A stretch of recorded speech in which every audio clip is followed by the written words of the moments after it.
امیر المؤمنین علی ابن ابی طالب علیہ السلام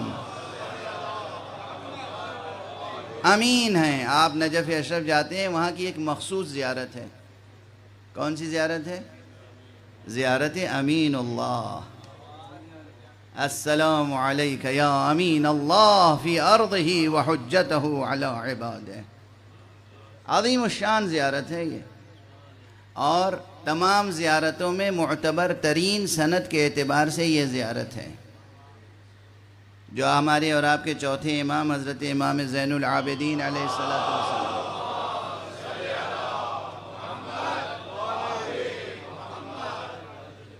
نے خود پڑھی تھی اور تعلیم فرمائی ہے کہ جاؤ میرے جد کے روضے پر تو ان کلمات کے ذریعے سے عرض ادب کرو۔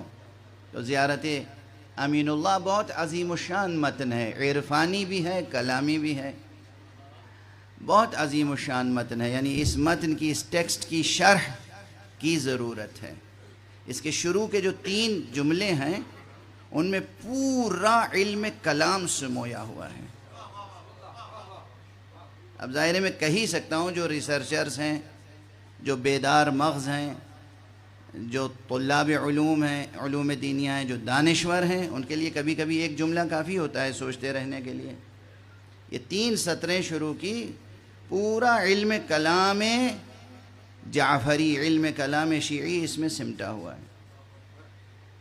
اور میں تو بس عرض کر رہا ہوں، پھر اسی نقطے پہ آ جاؤں کہ جبرائیل امین ہیں، مصطفیٰ امین ہیں، مرتضیٰ امین ہیں، یہ پورا سلسلہ امین ہے۔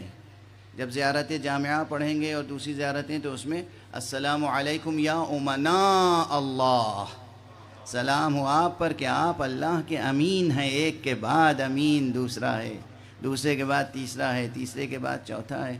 جب امناء کا سلسلہ موجود ہو تو امانت میں خیانت کیسے ہو سکتی ہے؟